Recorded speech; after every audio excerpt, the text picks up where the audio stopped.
You're listening to a 3CR podcast created in the studios of independent community radio station 3CR in Melbourne, Australia. For more information, go to allthews.3cr.org.au. Slavery is back. Welcome to a place where private business profit from a captive labour force, yet pennies are spent on medical services to a population in which the Indigenous, the poor and the mentally ill are overrepresented. Where isolation, humiliation and degradation are facts of life. Welcome to prison. It depends who's telling the story, I suppose. The prisoners would have one view, the people who work in the prison system would have another, and I think it's up to people to decide where the truth is. Give government propaganda and the media spin doctors the flick. And check out Doin' Time for news, views and tunes on prison issues from Guantanamo Bay to Christmas Island to prisons and detention centres everywhere. Every Monday at 4 p.m. on your community radio 3CR.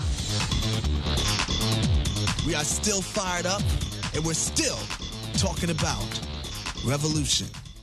Hello and welcome to the Doin' Time show. This is 3CR Community Radio, 855 AM on the dial, streaming live on www.3cr.org.au. I'm Marisa and I'll be taking you through until 5 o'clock this evening. Today on the show, we are going to be beginning with a two-part series talking about the Royal Commission and Disability and First Nations people in the criminal justice system. Indigenous Australians with mental and cognitive disabilities in the criminal justice system will be discussed, and we will also look at the Senate inquiry.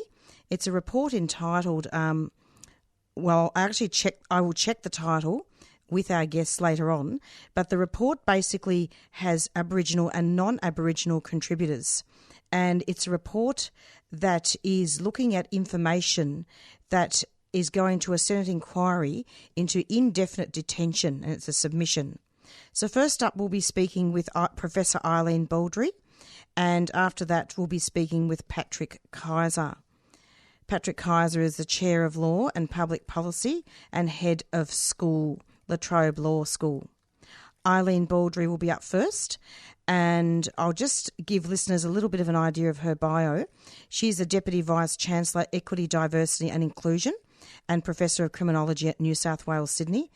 Professor Bawldry has held senior positions in the Faculty of Arts and Social Sciences, serving as Interim Dean, Associate Dean Education and Deputy Dean, and is appointed the first female Deputy Vice-Chancellor at New South Wales. Professor Bawldry has taught social policy, social development and criminology over the past 30 years. Her research and publications focus on social justice and include mental health and cognitive disability in the criminal justice system, criminalised women and Indigenous Australian women and youth, education, training and employment for prisoners and ex-prisoners, homelessness and transition from prison, Indigenous justice, Indigenous social work, community development and social housing and disability services. Professor Bawldry has been and is a chief investigator on numerous Australian Research Council and other grants over the past 25 years, contributes to commissions and inquiries, and has published over 130 peer-reviewed books, articles and reports. She has been involved in a voluntary capacity with a number of development and justice community organisations and is currently a director on the board of the Public Interest Advocacy Centre. And she served as chair of a number of homelessness and justice-related committees. And there's so much more. I think it would take up a whole show. She's done a lot of amazing stuff.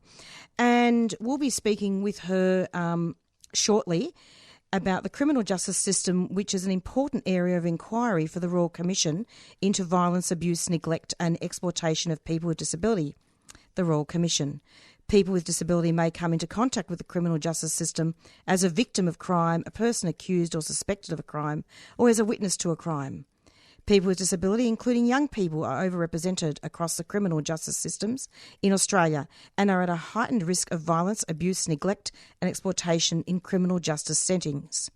What we'll be speaking with Eileen and also Patrick is we will be looking at people with cognitive and or psychosocial disability who are significantly overrepresented amongst the group who are charged with or accused of criminal offences. We'll also look at First Nations people and have a look at First Nations people with disability facing particular disadvantages in the criminal justice system. And next week, after we speak with Eileen and Patrick are contributors to this research, and they are non-Aboriginal. We will then speak with Peter, and Eileen and I will announce that at the end of the show and talk a little bit about her and what we'll be doing next week. And now we're going to be going out with a quick announcement, and we'll speak with Eileen. 16 Days of Action Against Gender-Based Violence, November 25 to December 10.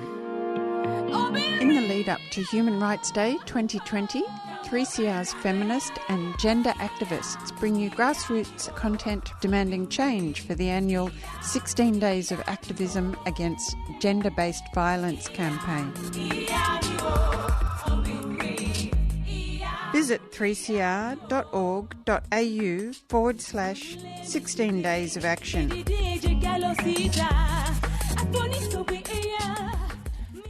And you're back with the Doing Time show, and I'd like to welcome Professor Eileen Bawldry to the, not to the studio, it's remotely, but welcome Eileen to the show. Oh, look, thanks so much, Marisa. It's lovely to have you. Now, Eileen, I've done enough talking, and I'm just going to hand it over to you now, and I'm wondering if you would be able to talk to us just a little bit about what's happening with First Nations people and people with disability in the criminal justice system. And I believe there was a submission that you were involved with. Yeah, so look, first I'll give a bit of a background to this. That for a long time we've known that First Nations people are increasingly overrepresented in all aspects of the criminal justice system. So it's also really important to think about all of those factors in the criminal justice system, or the aspects of the system. There's the police, there's the courts, there's prisons, there's community detention or community ways of holding people. There's parole. There's a whole range of aspects that come into play here, as well as what's called the forensic system. And forensic system is that part of both criminal justice and mental health or psychiatric work, which picks up that someone has committed an offence, but this has been largely driven by their psychosocial, the issues that they may be experiencing. And they may be held indefinitely in detention, and I know we're going to talk about that, and I think Patrick is particularly the person to discuss that with. And so when we're thinking about the criminal justice system, we're thinking about a lot of systems. And we're also talking about 8 different jurisdictions. Every state in Australia has its own criminal justice system with all of those factors. And they all behave a little bit differently and all have quite different profiles, particularly for First Nations Australians. And so all of those things become really important for people with disability when we know that in general, whether you're Aboriginal or not Aboriginal, or First Nations or not First Nations person, people with disability are significantly overrepresented in the criminal justice system. And that is particularly the case for people with psychosocial or mental health concerns or issues, as well as for people with cognitive or neurodiverse issues. And that it's also the case, actually, as I think many of your listeners will know, that in First Nations people are more likely to have particular forms of disability, aspects of disability. Hearing impairment is more common amongst some First Nations people. And so these are all really important to consider when somebody is facing the police, for example. So do the police recognise or know that the person that they might be thinking about arresting or picking up or cautioning, do they know that that person has a disability? And in many instances they don't, and that then often is the gateway for people to enter the first phase of the criminal justice system. And I think the other thing that is really important in this area for people to know is that First Nations children are far more likely than non-First Nations children to enter the criminal justice system via the police on the whole, but enter the system significantly earlier than those who are not First Nations children. And that, sort of follows a whole range of things, including racism and the way in which many Aboriginal First Nations kids are viewed by our systems, by police, by others. And that means that they are far more likely, that First Nations people are far more likely from a younger age to be captured, caught in that web of criminal justice involvement, and to have disability, because it is more likely that those children have a disability than it is for non-First Nations children. So that perhaps, Marisa, that is just painting a bit of a picture of what we have here. Look, I'm really happy that you've given that background, because at the end of the day, really what we're looking at here is that we're looking at colonisation, the fact that colonisation has had a profound effect, hasn't it, and transgenerational trauma in regards to First Nations people, and then compounded with that, you've got the disability. And sometimes, isn't it true that people with disabilities end up being in prison even though they haven't committed any crime? Yeah, so the issue there is, you're absolutely right. So the first thing to say is that colonisation continues for, and I know your listeners know this and you know this, but colonisation continues for First Nations people in Australia.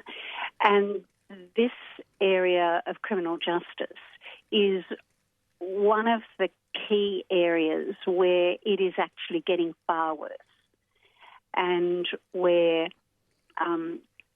the way in which colonisation acts out for First Nations people makes it so difficult for First Nations people to move outside of that.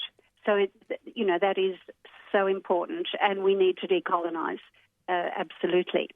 But then, coming to the issue around whether people, whether they're First Nations or not, persons with disability may well be imprisoned or caught up in the criminal justice system, even if they have not offended, is a really important question, because here is where concerns about someone's behaviour, for example, may be interpreted as this person is offending, even though the behaviour is caused by their disability or is a part of their disability. And we can talk about that in a minute if you wish. But the police and the courts may not view it that way. And so it may be that someone has behaved in a particular way, which in other circumstances may be seen as offending, but in this case should not be seen as offending. I think there's another couple of things that are really important to understand here. I'm sorry about that noise all the time. I don't know how to turn it off. No, it's fine. It's fine. And these are that we have a system that we have inherited from Britain, but we have a kind of an Anglo system which assumes, in a way, that people with cognitive issues, people with mental health issues, people who have a range of disabilities, that in fact they are more likely to offend. And there was, in fact, a way in which it was that was almost the definition of somebody offending. That well, yes, of course, they've got a disability, and that means they're more likely to offend. So that is assumption. A kind of underlying. Yeah, that's right. It's an underlying almost assumption, and also coupled with racial profiling as well. Exactly. You add First Nations or an Indigenous status to that, and there you are. It becomes almost self-fulfilling. And then maybe the third thing to say about this is that middle class or wealthier people with disability, on the whole, do not end up in prison. Do not end up, even if the police pick them up, they have a community, or they have the funds, or they have a family who knows how to work the system. And there isn't the assumption that, they're offending, they're doing a criminal act, rather than, there's something going on for this person, and we should try to steer them away from prison. And so this is also then so clearly linked up with disadvantage and poorer communities, or communities with poorer job prospects, and First Nations Australian people are more likely to be in communities, even though those communities might be very strong in terms of their care and love and support for their community members. They are more likely to be in remote or rural or communities in the city that have poorer access to good services, to education, to employment, and to the kinds of supports that people with disability need. So all of these things come together to make it more likely that a First Nations person with disability is almost, is more likely to end up being caught up in the criminal justice system. Eileen? And then... Sorry, yeah. I'm wondering Keep going. Sorry to interrupt there, but I'm just conscious that we're going to run out of time fairly soon. Yeah, of course. And I'd like to have you back at some stage, and it's really great that you've been able to highlight all that. Before we actually go into more specifics about that, I'm wondering, could you just set the scene in regards to this research that you have conducted in regards to other contributors as well? And I understand that there are Aboriginal and non-Aboriginal contributors in this report. Could you just name the report where this research is contained and talk about where we can get that? Or is it a submission? So are you talking about the indefinite detention of persons with disability? Yes. Or, yeah. Look, there are a number of aspects to that. One is that in 2016, there was a report from the government on indefinite detention of people with cognitive and psychiatric impairment in Australia. So that was a first pass, if you like, at this important area. And then there have been a number of further reports, and I think Patrick might be a bit clearer about this. Yes. In regard to Indigenous Australians or First Nations people and indefinite detention.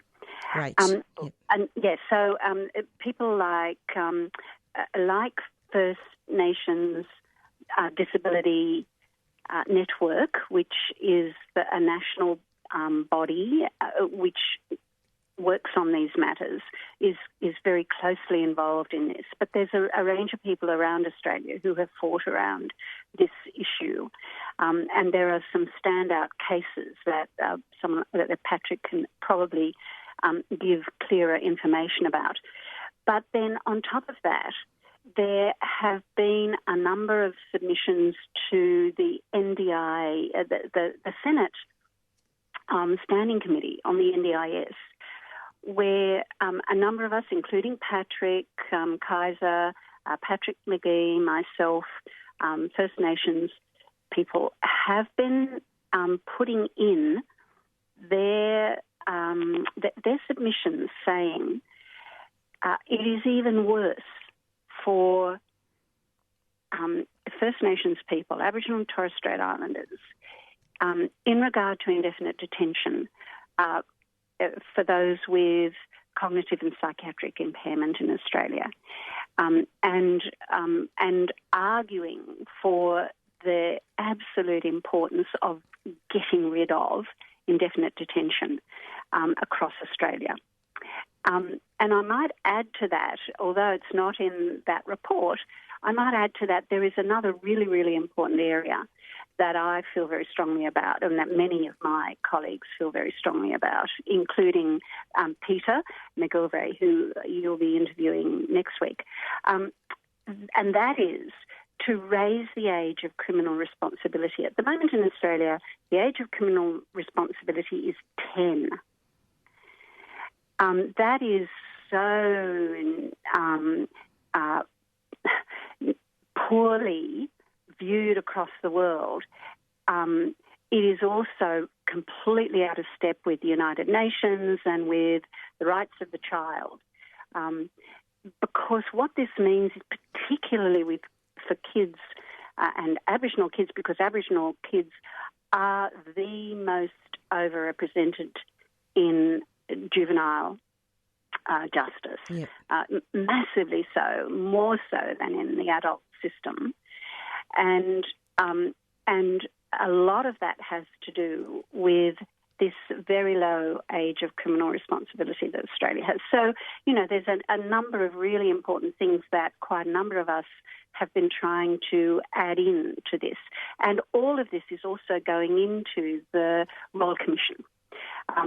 So we're making these submissions to the Senate, to government, but very particularly to the Royal Commission, because the Royal Commission, we all know already has begun to make some very important, give some important reports and to make some very important recommendations already around areas that are not necessarily criminal justice, but are pertinent to criminal justice.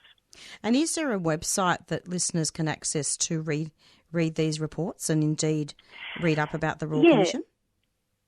Right. So if you want, anybody who wants to look at the reports that have come out of the Senate, of the Parliament of Australia, the upper house, you just go into Parliament of Australia, that's APH, Australian Parliament, and it's aph.gov.au, and you can search for, you can put in indefinite detention, for example, you can put in NDIS, so there's different you areas. Can go searching. Yeah, that's right. As long as you get into the Parliament of Australia. And then as far as the Royal Commission is concerned, the Disability Royal Commission has its own site, and that is, I'll just tell you what that is. It is our schedule, our Royal Commission. That is at... Sorry. Yeah, that's fine. That's okay. There's hearings next year, I think, for the Royal Commission, aren't there? The hearings have been going on for the last year, but the hearings around criminal justice are next year. In February. And people can always February, Google the Royal correct. Commission anyway, isn't it? And just for listeners... That's right. That's right. It is disability.royalcommission.gov.au. Thank you so much, Professor Eileen. You just go into that. So we've got a couple of minutes left, and I wanted to thank you so much for coming onto the program, and we'll have you back on, I'm sure, next year, but that's just a little bit of a taste, isn't it? And I know you and I were speaking off air about, interviewing both Aboriginal and non-Aboriginal contributors, and you've done some excellent research. Patrick, who I'll be interviewing next, is going to talk about indefinite detention. But I'm wondering, could you just give a little bit of a blurb about Peter, who I'll be interviewing this Monday? She's Aboriginal herself, isn't she?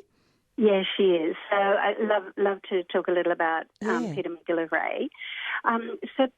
Peter McGillivray has been a member of the research that we've been doing around Indigenous Australians with mental and cognitive disability, and has continued, once we finished that a couple of years ago, has continued to work with our research team, particularly around the children with disability who have ended up in the criminal justice system, Aboriginal children.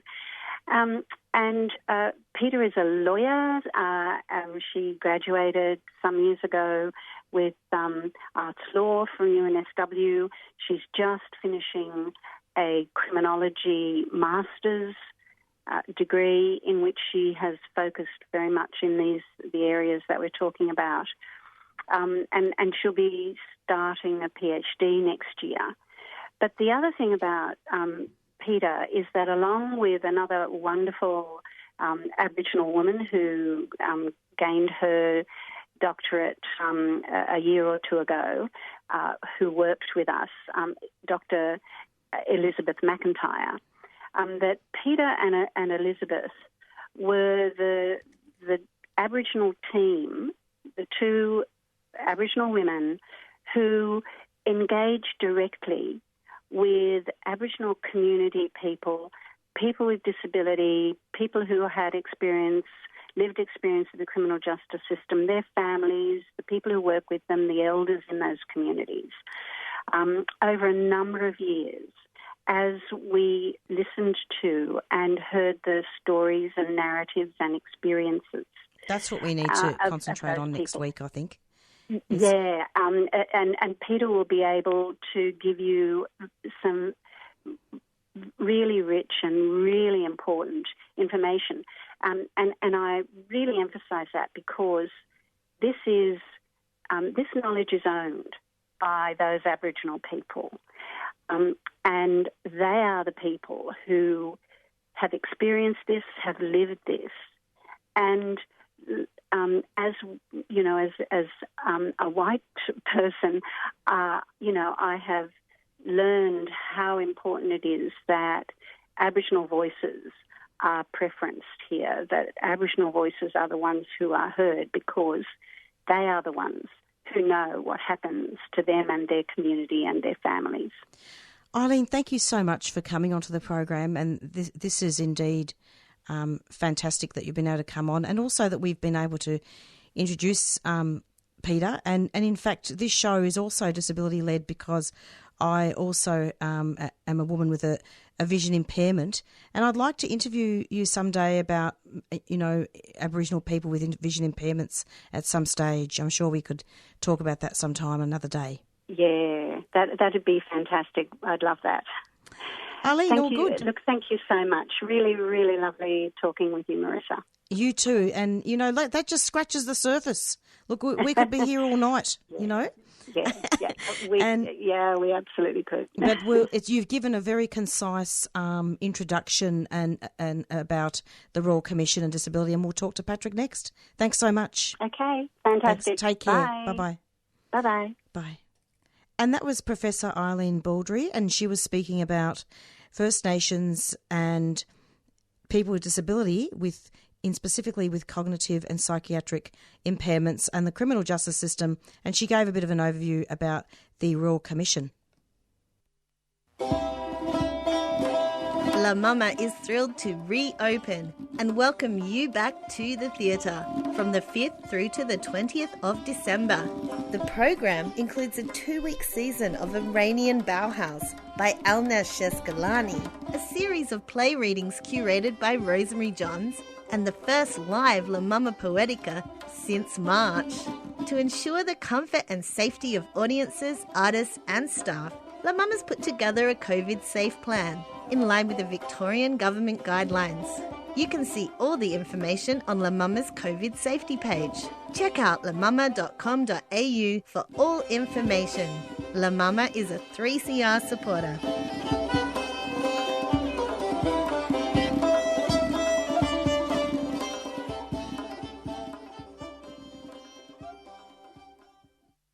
You're listening to 3CR Community Radio 855 AM on digital and online. 3CR Radical Radio. And you're back with the Doing Time show. And I'd like to now welcome Patrick to the show, Patrick KEYZER. Hello, Patrick. Welcome to the program. Hi, Marisa. How are you going? Good. And I want to apologise in the way that I actually asked you onto the show. It was very spontaneous. I hope it was okay. Of course. I just rang you out of the blue. And yeah, no, that's fine. I'm happy to talk to you on 3CR, which is a wonderful radio station that does great work. Absolutely, and we've done a lot of work actually during the pandemic as well about coronavirus related issues, in particular in regards to racial profiling of First Nations people. Yeah, right on. I think community radio has been doing an extremely important job in the last 12 months in particular. Absolutely. So, Patrick, can you just introduce yourself and tell us just a little bit about your background? Yeah. So I'm a professor of law, recently left La Trobe University and joining the Australian Catholic University, but I'm also a barrister, and from time to time I've been representing Indigenous people with disability who are in indefinite detention. And I've done a little bit of work with your previous guest, Professor Bawldry, and recently was representing a fellow who's in a forensic disability unit in Alice Springs in his Supreme Court hearing a couple of weeks ago, and also doing a bit of research with a wonderful Aboriginal researcher from Queensland named Jennifer Cullen, and also Professor Elizabeth Kendall from Griffith University. They've got a project that's examining the disability needs of Indigenous prisoners. So much the same area that Professor Bawldry and Peter McGillivray and Elizabeth McIntyre have been looking at in the last few years. Thanks so much. And you're based in Victoria, aren't you? Yeah, I'm here in Melbourne. Fantastic. The famous hard lockdown. Well, it's funny, in England, I think they had 750 cases the same time we did. Oh. You only have to switch on the news to see how many people have perished there. It's terribly sad. Oh, it is awful, awful. There were times when we were going through our lockdown here where I thought it was never going to end, and frankly I was growing a bit tired of it near the end. But look at the results. It was an unmitigated success. Indeed it was. And I was particularly concerned about detention of Aboriginal people and the way they were, not just Aboriginal people, but everybody that was homeless was treated with such cruelty, and the pandemic made it worse because they could have caught the virus. Yeah, well, look, I think I think we've got to give some credit to state government, certainly the Victorian state government, for providing accommodation to people during that period. In the end, yeah. It's approximately 4:35, and we've got a two-part series on the Doing Time show in regards to disability. People with disability and First Nations people. Patrick, it's so lovely to have you on the show. I'm wondering, could you talk about indefinite detention and talk a little bit about what you've been doing in terms of research in regards to First Nations people and disability? Yeah, sure thing. So, look, I think your listeners would be well aware that Indigenous Australians are chronically overrepresented in closed environments, in prisons, and in forensic disability units. And if a person has significant disability and they come into contact with the criminal justice system, then in every state and territory of Australia, the courts have the power to order the indefinite detention of such a person. Typically, they'll be in a prison environment until the sentence for which they would have been found guilty had they gone through an ordinary criminal trial would have lasted. But then after that period, they're usually placed in a forensic disability unit. And some of these facilities are closed off to the public, of course, and there may be limited opportunities for guardians or NDIS plan coordinators to assist those people.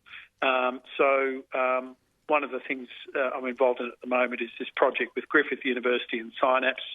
And we're examining the disability needs of Indigenous prisoners to work out how their needs are assessed and monitored and catered to during the prison journey, and also as they re-enter the community.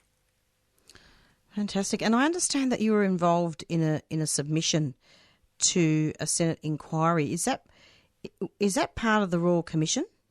Yeah. No. So there was a Senate inquiry about 4 years ago, 2016 from memory, and I was one of a team of people, including Professor Eileen Bawldry, who prepared a series of submissions, and then those submissions were edited by Scott Avery, who used to be with First Peoples Disability Network, and he's now a senior lecturer at Western Sydney University. So Scott and I co-edited that selection of submissions that went to the Senate inquiry. And as Professor Bawldry explained earlier, if you have a Google search engine or something like that and you type in Australia, Parliament, Senate, indefinite detention, then you'll come across their report and our submissions. More recently, I've been working on a submission to the Disability Royal Commission, which will be convening hearings in February on this very issue. Can you talk about that? So that submission, I've sent in a draft, and that submission's under embargo until February, but it will be made public in February, and then I'll go up to Brisbane and answer questions for the Disability Royal Commission on this topic. They're very concerned about the treatment of Indigenous people in forensic disability units and their access to services that are consistent with their human rights. So would some of those concerns be forced medication? Look, chemical restraint is a significant issue. It's been acknowledged in the Supreme Court of the Northern Territory that you need to have specific statutory powers to authorise the chemical restraint of a person. and there are a series of provisions in the Disability Services Act in the Northern Territory that authorise chemical restraint, but it has to be done under very strictly controlled circumstances. One thing that's a little bit unusual about the Northern Territory, though, is that chemical restraint can be used for preventive reasons, and that causes disability advocates a number of serious concerns. Yeah, that's true. So will that be brought up, do you think, at the Commission? Absolutely, yeah. I think that's going to be a subject of some interest to the Disability Royal Commission in February. I'm anticipating that they will express concern about the practice. You know, Patrick, it's really interesting. As you've been speaking, I've been thinking about what, you know, I hear a lot from people with disability and some Aboriginal people, and they say, well, I mean, I'm also a woman with a disability myself. I have a vision impairment.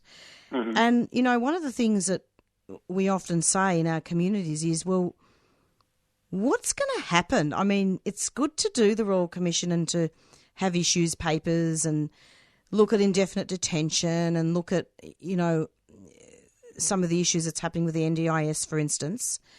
But those recommendations, will they ever be implemented? Isn't it just in theory? Look, I certainly hope so. I mean, I can understand, you know, as a person with a disability, you would well understand that, you know, there were decades and decades where not very much was done for people with disabilities. And it wasn't really until, you know, the years leading up to the NDIS that state government started to invest, you know, significant amounts of money in disability services. And really, a lot of what's been happening with the NDIS is basically playing catch up. So, and the coverage of NDIS services and access to NDIS services still needs to be improved. And there are plenty of royal commissions that have been called at the Commonwealth level and the state level, and their recommendations are gathering dust on the shelf. I think with the Disability Royal Commission, I'm hopeful that we'll see something a bit different because in the last 7 or 8 years, I mean, leading up to the NDIS, people with disability really started to get traction with government. And this is the thing about disability. You know, disability is an issue not just for one side of politics.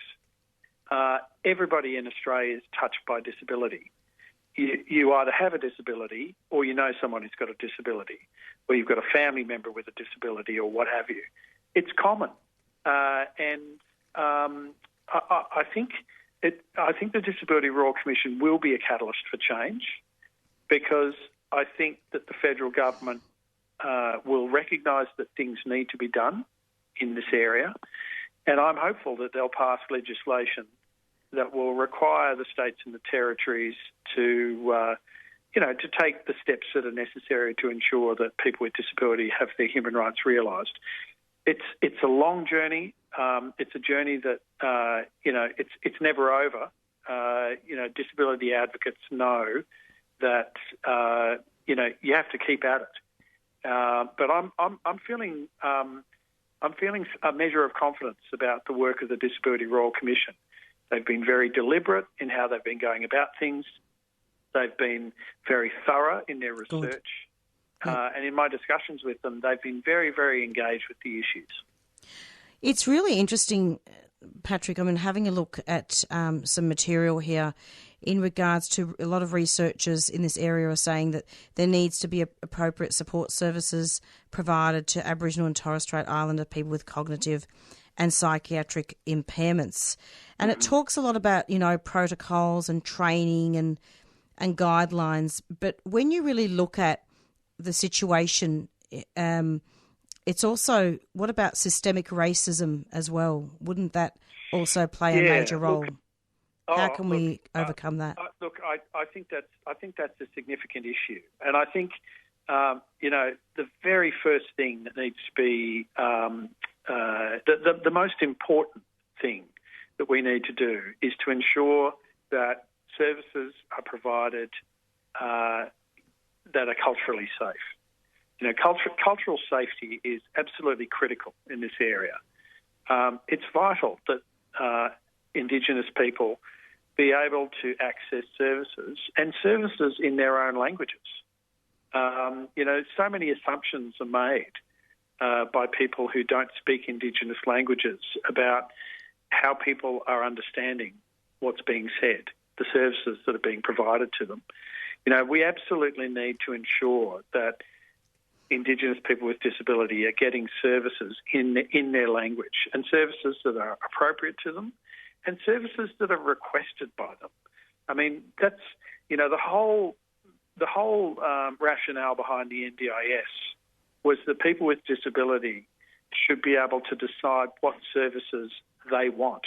It's supposed to be about person-centred planning. I'm not laughing at you, I suppose. I'm just having a bit of a sarcastic moment. I'm sorry, Patrick. Sure. Because that doesn't always happen. It's not the right arena for me to talk about. I would like to talk to you off air about the NDIS. Yes. Yeah.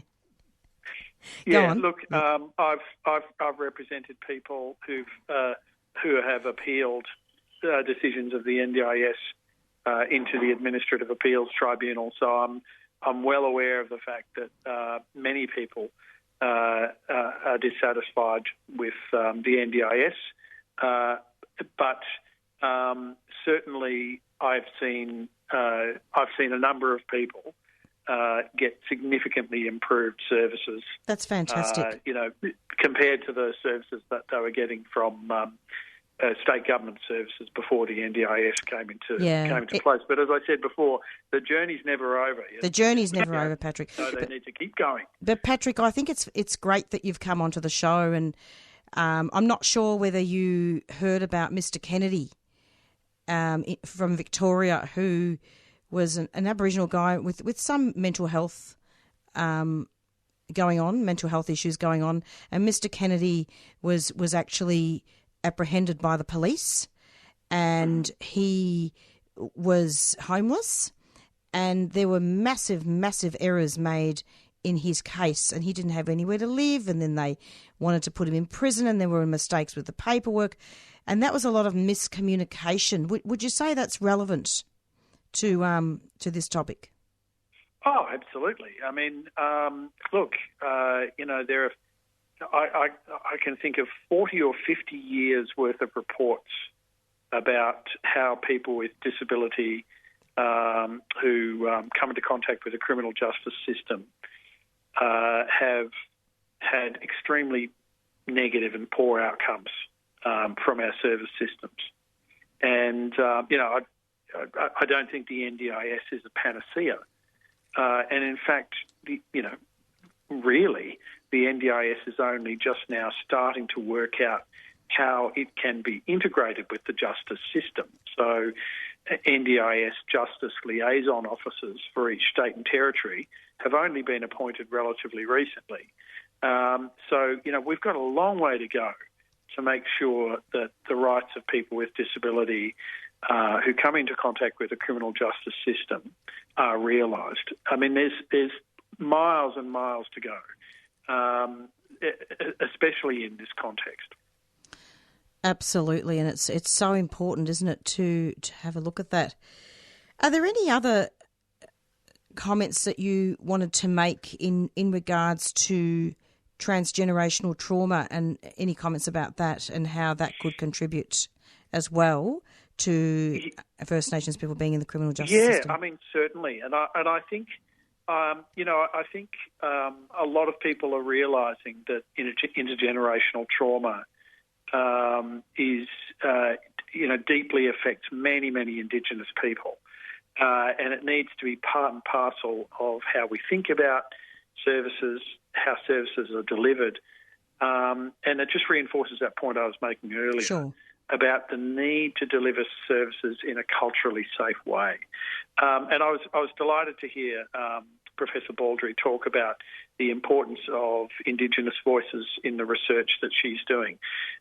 This project I was mentioning before that Elizabeth Kendall and Jennifer Cullen are doing about assessing the disability needs of Indigenous prisoners. all of the community consultations are entirely made up of Aboriginal and Torres Strait Island people. And we've got cultural safety and cultural guidance at every step of the way in that research. And that's really something that has only really emerged fully in the last 10 or 15 years. Researchers are realising, quite appropriately, very, very importantly, that the Indigenous voice needs to be at the centre of the research. Indigenous voices, Indigenous people need to be guiding the research, controlling the research, leading the research. So that's one of the reasons I'm very excited about the Griffith University project, which I think is going to produce great outcomes, just like Professor Bawldry's wonderful project. Absolutely, and I think what's important here, and I was talking to a couple of people off air about this, because I was asked some questions. Well, the interviews that you're doing, Marisa, are they going to be Aboriginal-led? Now, I'll be interviewing Peter next Monday, and she's an Aboriginal woman that's going to be talking about stories emerging out of First Nations and people with disabilities and prisons. Yeah. But I think what's important to look at here is that we all work together, and it's really about creating a united front, and it's looking at the fact that whether it's Aboriginal-led or not, yes, it's important for it to be Aboriginal-led, but at the same time, there are also your allies, and you and Professor Bawldry are allies, aren't you, of this work? Absolutely. And supporters. Not in a paternalistic manner. I think you've hit the nail on the head. Really, I think, and I think the Disability Royal Commission will be a catalyst for recognition of the work that researchers and advocates have been doing on this issue for a long time. Like you and like all of your listeners, I'm dismayed. I've been dismayed by the failure of Australia to meet the Closing the Gap targets. I understand that those targets have been replaced now and revamped, but still the important thing is we've got to be reaching these targets. We have to be doing more to make Australia a better place for Indigenous people. After all, it is their land. They never ceded it. It's absolutely vital that vulnerable people in the criminal justice context and people with disability in the criminal justice context are vulnerable, that their human rights are realised, that their human rights are supported, that they have the opportunity to speak truth to power and ensure that our criminal justice system can be as good as it can possibly be. Absolutely, and really, it's about doing the work together, yes. Isn't it? And because look, I've been doing this show. I think I've been at 3CR now. I think for about 22 years, and I've done quite a few shows, and I've interviewed many. I'd say hundreds and thousands of Aboriginal people, and their lawyers, and their supporters, and their allies. And that's really important. And, of course, we can't forget also, Patrick, about Aboriginal deaths in custody and about the responsibilities of the police and in the cells to look after people in custody. There are lots of deaths, as you know, in custody. Auntie Tanya Day died in custody, didn't she? And she acquired a brain injury because of the negligence of police, which were some of the findings of the inquest. Yeah. Well, look, I know, the Royal Commission into Aboriginal Deaths in Custody is almost 30 years old, and it's tragic that it's almost 30 years old, and so many of its recommendations remain unimplemented, and we have so much left to do. Indeed we do, Patrick. And I hope I don't sound too confronting, but this show is a bit confronting sometimes. But it's lovely to have you, and that's why, the Royal Commission, sometimes the term Royal Commission makes me cringe, It makes me cringe. And I'm hoping that the Royal Commission into Disability is able to do better, you know? Yes. Any final comments, Patrick? Oh, no, look, I just thank you for the opportunity to speak to you and your listeners. And, you know, I'm delighted that there's a radio station out there that's focusing on these very important issues. So congratulations to you and to 3CR for taking an interest in this area of research, and I commend you. And congratulations to you, Patrick, for lasting so long in the industry. As we all know. It's been my pleasure. I can't tell you how fulfilling it is to do this work. I mean, it really is. You know, it's an end in itself. It really is incredibly fulfilling to do this work, and you know, I just feel very blessed and fortunate to be able to do it. Absolutely, and thank you for giving 3CR a plug. Thanks so much. Pleasure. It's approximately 4:55 and we've got about 2 minutes before we're out of here. Patrick, thank you so much and we'll talk very soon. Good on you, Marisa. Take care. Take care. Bye. And that was Patrick KEYZER from the Faculty of Law. He's the head of the law school at Latrobe, speaking about the Royal Commission, and we got into a very interesting discussion there. Australia's first LGBTIQ+ purpose-built centre opens early 2021 and we need your support. Be a giver this Christmas and send your loved ones a gift of pride. The Victorian Pride Centre has launched unique gift cards to fundraise fitting out the centre, and they're the queer holiday cards of dreams. These affordable gifts and fun stocking fillers support the LGBTIQ+ community. Gifts of pride can be purchased with a few clicks. Head to pridecentre.org.au to start shopping and subscribe. The Victorian Pride Centre is a 3CR supporter.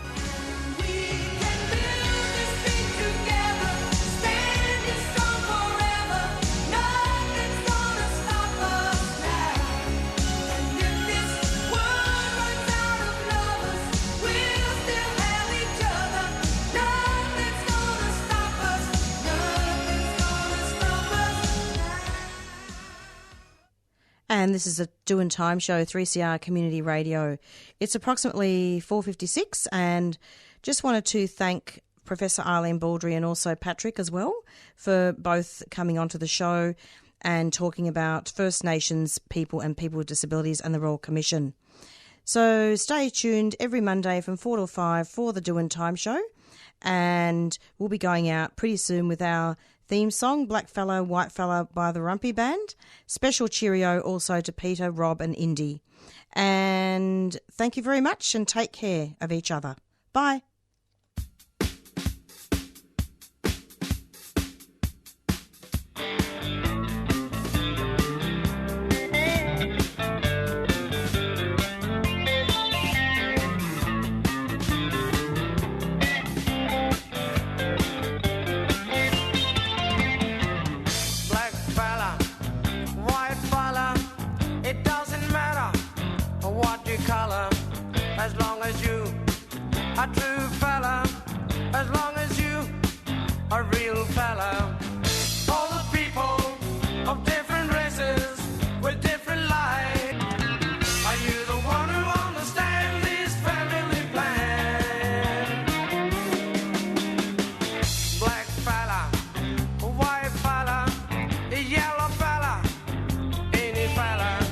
It